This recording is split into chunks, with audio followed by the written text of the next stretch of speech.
can never be shaken by social media. We have elements peddling falsehoods that there is misunderstanding between ANC and ZANU-PF.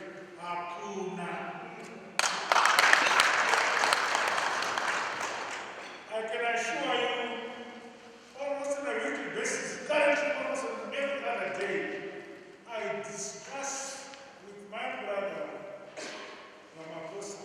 I discuss with my brother, Masisi, with Geko.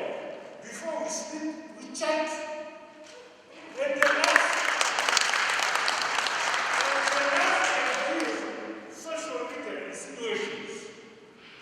So they are wasting their time. But we as ZANU-PF must maintain our total control of our party's legacy. Ideals mounted on the struggle for the broad-based economic emancipation, patriotism, loyalty, discipline, and forever the masters of our own destiny, brought about by shedding blood. Today, let us use this meeting to reflect and appreciate the extent to which we are on course to fulfilling the promises we made in our 2018 Ammonite Election Manifesto, and priority areas as guided by the resolutions of the 8th International People's Conference held in Goromonzi in December 2019. More so that we are convening when we are fast approaching the transitional period during which we heighten our preparations for the annual National People's Conference, which things improve we are going to hold.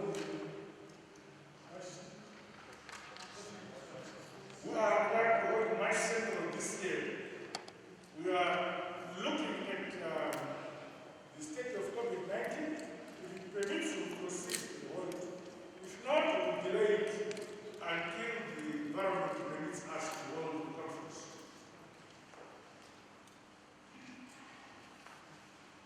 But we should continue mobilization and increasing the party's membership base.